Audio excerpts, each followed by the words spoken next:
भैया 11th का पढ़ाई तो स्टार्ट कर दिया है, लेकिन जब हम लोग स्टडी टेबल में बैठते हैं ना, तो पढ़ाई नहीं जाता है, हम लोग बैठ ही नहीं पाते हैं। खुद से चैलेंज रखना है कि 30 मिनट तक ना मैं यहाँ से उठने वाला नहीं हूँ। 30 मिनट तक। Hello everyone, this is Saket Sinha. तो यार तुम लोग 10 से 11th में आ चुके हो।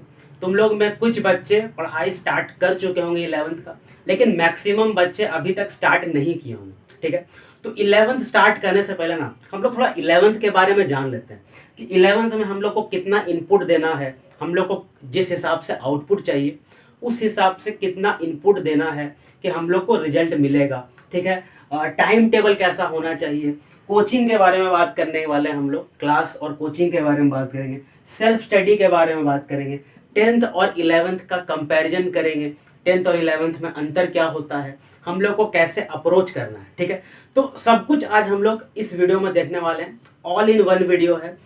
यूट्यूब पे तुम लोग को 3-4 वीडियो देखना पड़ेगा अगर इतना इन्फॉर्मेशन चाहिए तो। ऑल इन वन वीडियो है। ब्रीफली हम लोग सब कुछ टच करने वाले, सब कुछ जो तुम्हारे मन में डाउट होगा 11th से रिलेटेड हम लोग सब कुछ देखने वाले हैं। तुमने कोई भी स्ट्रीम लिया हो, साइंस लिया हो, आर्ट्स लिया हो या कॉमर्स लिया हो, सभी बच्चों के लिए वीडियो है। ऑल इन वन वीडियो है, सभी स्ट्रीम वाले देख सकते हैं। वीडियो स्टार्ट करने से पहले मैं रिक्वेस्ट करूंगा कि जितने भी तुम्हारे 11th के फ्रेंड्स हैं सबके साथ शेयर कर देना। इंपॉर्टेंट वीडियो है सभी के लिए। ठीक है, तो सबसे पहले बात यह है कि 10th और 11th का ना थोड़ा कंपैरिजन देख लेते हैं। देखो 10th में हम लोग को आदत क्या है, 10th में अपने साथ क्या हो रहा था कि हम लोग इतना पढ़ रहे थे। ठीक है, इतना पढ़ रहे थे और अचानक से 11th आया ना, तो इतना पढ़ना है और इसमें टाइम भी कम है। टाइम इसलिए कम है क्योंकि 10th का रिजल्ट अभी तक आया नहीं है, तो एडमिशन भी लेट से होगा। बहुत जगह यार पहले से क्लास स्टार्ट हो जाता है, लेकिन मैक्सिमम जगह 10th का रिजल्ट आएगा उसके बाद ही स्टार्ट होगा मैक्सिमम स्कूल में। तो 11th का जो पोर्शन है ना, 10th में अगर इतना था तो 11th में इतना है। ठीक है, तो अचानक से क्या होता है, पोर्शन बहुत ज़्यादा हो जाता है, सिलेबस बहुत ज़्यादा हो जाता है। इस कारण से ना थोड़ा सा प्रॉब्लम आता है पढ़ने में। और 10th में क्या होता था कि हम लोग कभी भी स्टार्ट करते थे, या हम लोग का पढ़ाई अगर 1 वीक तक, 2 वीक तक, 3 वीक तक भी छूट जाता था, ज़्यादा नहीं पढ़ पाते थे किसी भी कारण से, तो हम लोग ना फिर भी कुछ टाइम बचा रहता था तो फिर भी हम लोग कवर कर लेते थे। लेकिन 11th में ना यार थोड़ा सा मुश्किल है। 11th में तुम्हें थोड़ा ज़्यादा कंसिस्टेंट रहना पड़ेगा। कंसिस्टेंट इसलिए रहना पड़ेगा क्योंकि यहाँ पर बहुत ज़्यादा डीप में जाके पढ़ाया जाता है। 11th का सिलेबस बहुत ज़्यादा है, टाइम बहुत कम है। ठीक है, तो कम टाइम में ही तुम्हें बहुत ज़्यादा सिलेबस करना है, इसलिए कंसिस्टेंसी जरूरी है। डेली यार एटलीस्ट आधा घंटा ही करो, अगर मन नहीं पढ़ने का तो 1 घंटा ही पढ़ो, लेकिन डेली पढ़ना इंपॉर्टेंट है। कंसिस्टेंट रहना इंपॉर्टेंट है, चाहे तुम किसी भी एग्जाम का तैयारी कर रहे हो या फिर तुमने कोई भी स्ट्रीम चुना हो। ठीक है, अभी हम लोग कंपटीशन वालों का भी बात करने वाले हैं।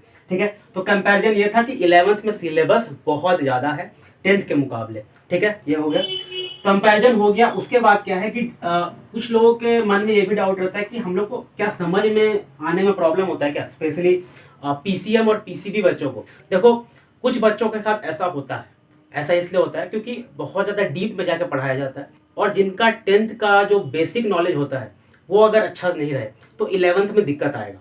अगर तुम्हारा 10th का बेसिक स्ट्रॉन्ग है ना, तो 11th में दिक्कत नहीं आएगा, ना के बराबर दिक्कत आएगा। बहुत सारे चैप्टर्स होते हैं जिसमें बहुत सारा टॉपिक पढ़ाया जाता है, टॉपिक के अंदर और सब टॉपिक है, तो डीप नॉलेज दिया जाता है। स्पेशली अगर तुम नीट या जेईई का तैयारी कर रहे हो तो उसमें बहुत ज़्यादा नॉलेज दिया जाता है, बहुत ज़्यादा इन डेप्थ में पढ़ाया जाता है। इस कारण से कभी कभी बच्चों को समझने में दिक्कत होता है या ज़्यादा टाइम लग सकता है। ठीक है, ऐसा नहीं कि समझ में नहीं आएगा, हो सकता है कि ज़्यादा टाइम लग जाए, इसलिए कभी कभी ऐसा होता है, सभी के साथ नहीं होता।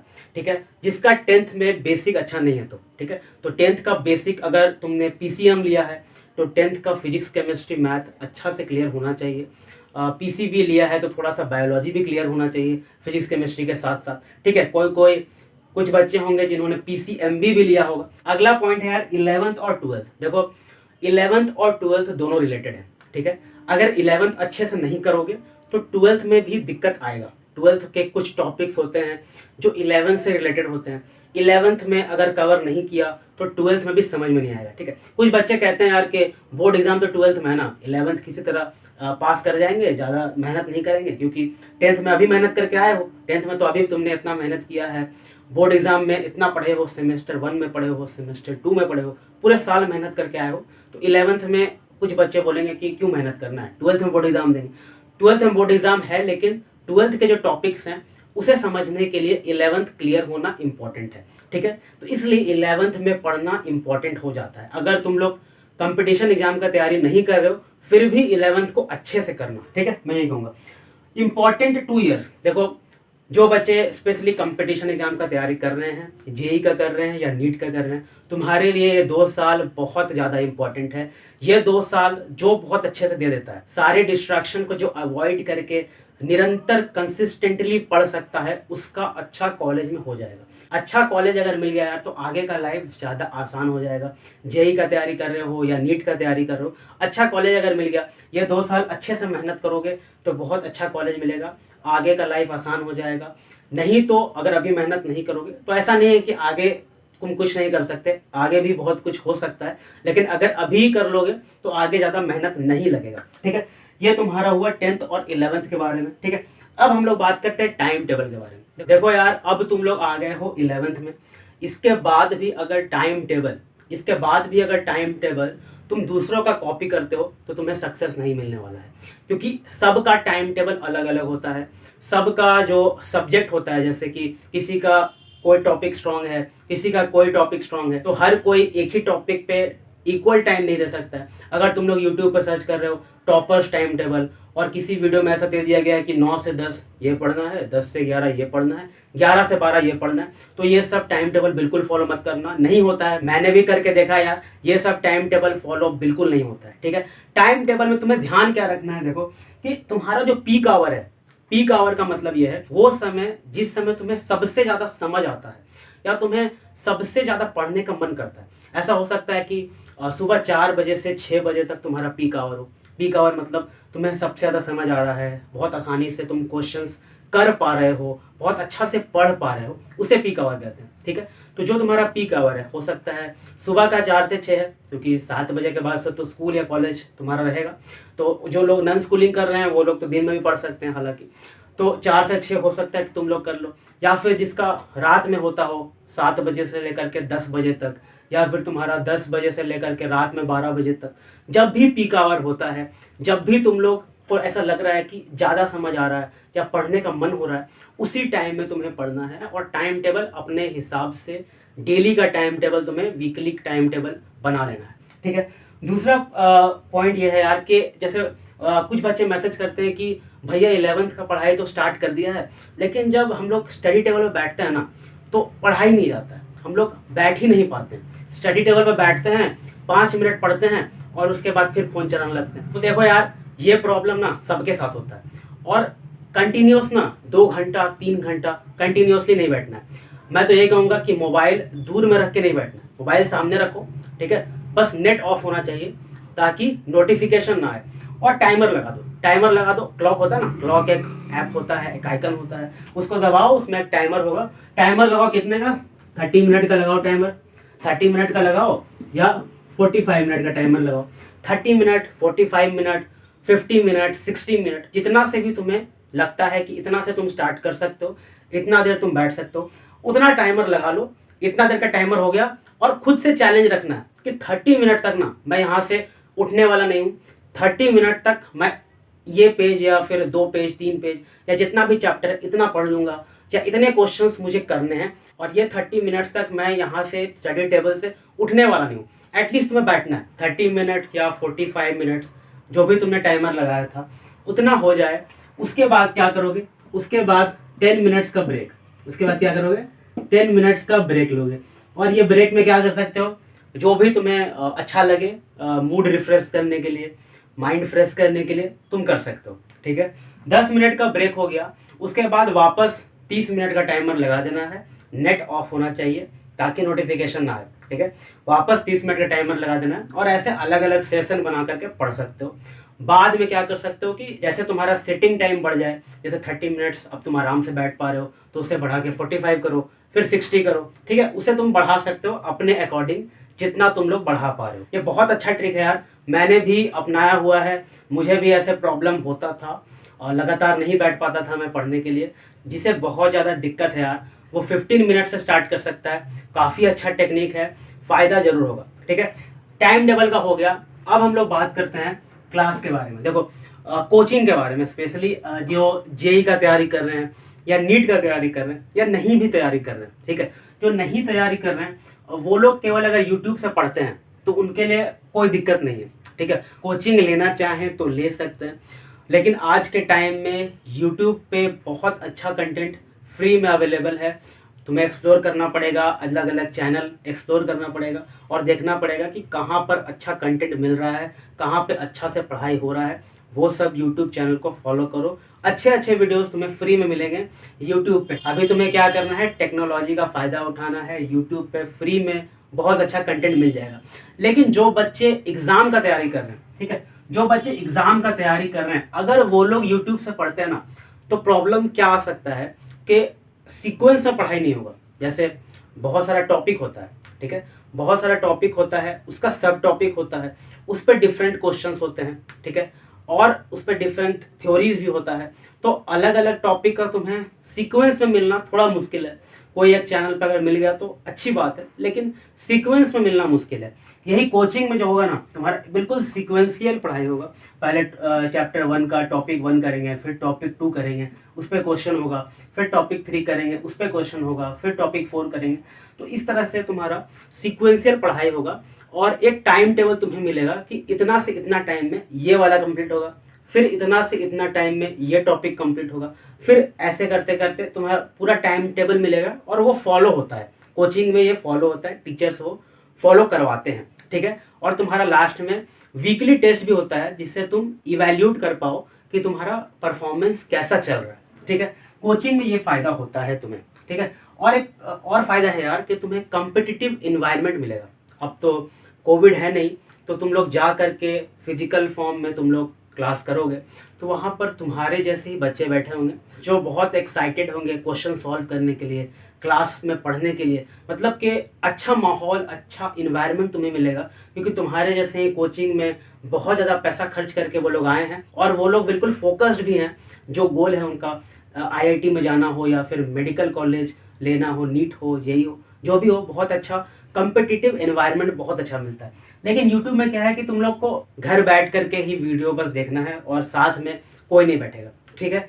यूट्यूब के थ्रू ही अगर कुछ चैनल्स ऐसे होते हैं जो अपना सब्सक्रिप्शन बहुत कम पैसों में देते हैं, मतलब कम पैसों में अपना कोर्स देते हैं, ठीक है, तो वो सब कोर्स भी तुम लोग ले सकते हो। कम पैसे वाला कोर्स भी लिया जा सकता है, काफ़ी अच्छा कोर्स आता है। हाँ, वो कोर्स अगर लोगे तो उसमें टेस्ट भी होता है, अच्छे से पढ़ाई भी होता है, लाइव सेशन होता है जिसमें तुम लोग डाउट पूछ सकते हो। अब YouTube का रिकॉर्डेड वीडियो देखोगे तो अगर देखते देखते कोई डाउट आ गया तो डाउट पूछ नहीं सकते, लेकिन जो लाइव सेशन होगा ना, जो लाइव सेशन होता है, अगर कोई कोर्स है ना जो कम दाम में मिल रहा है, वो तुम लोग YouTube पे ले सकते हो। लाइव सेशन होगा तो डायरेक्ट डाउट पूछ सकते हो, ठीक है।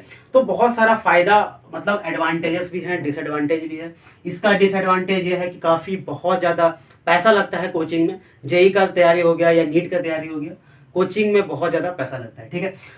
जो इम्पोर्टेंट बात इसमें यह है कि तुम्हारा स्कूल अटेंडिंग, ज़्यादातर लोग का अटेंडिंग ही होता है, बहुत लोग का नॉन अटेंडिंग भी होगा। स्कूल कॉलेज जो भी है, ठीक है, स्कूल कॉलेज जो भी है उसका भी क्लास तुम्हारा साथ साथ चलता रहता है। नॉन अटेंडिंग है तो कोई दिक्कत नहीं, लेकिन इसका भी क्लास चलता है और कोचिंग का भी क्लास चलता है।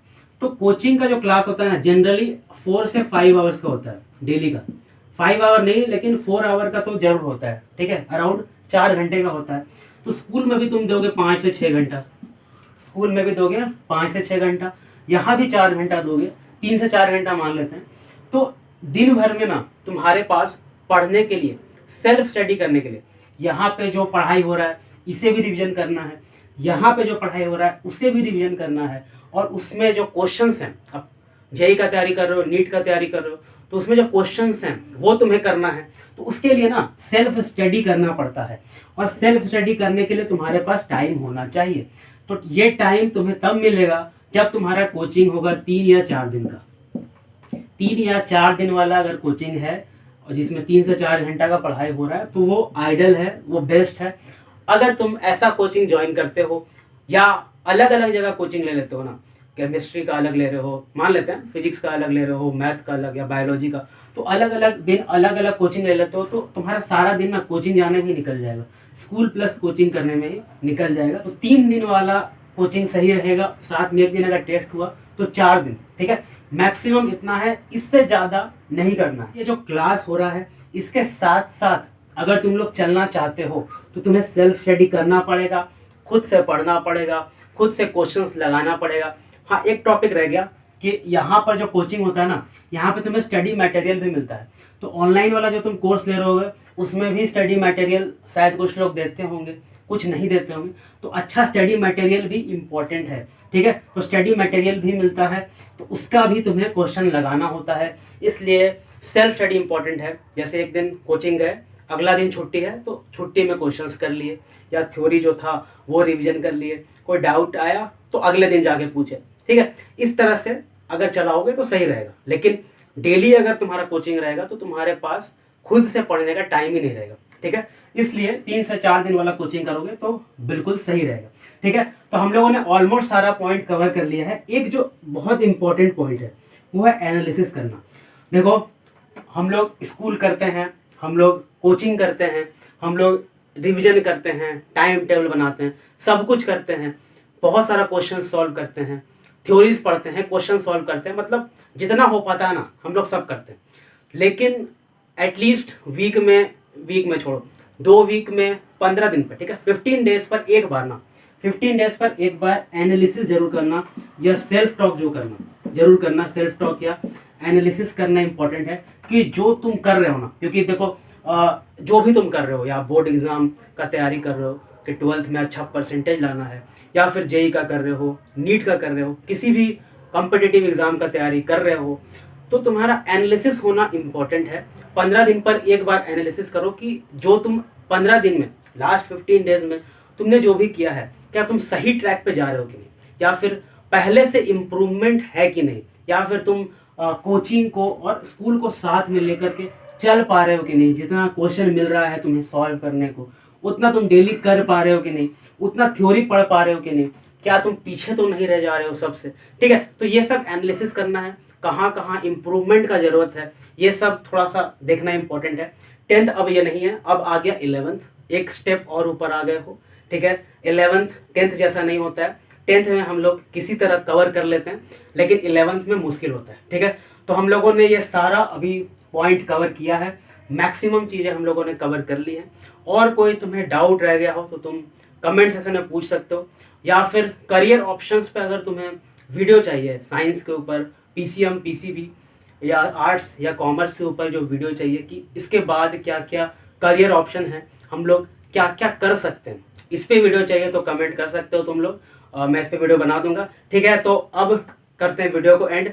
टाटा बाय बाय, ठीक है। स्क्रीनशॉट ले लेना, ठीक है, स्क्रीनशॉट ले लो।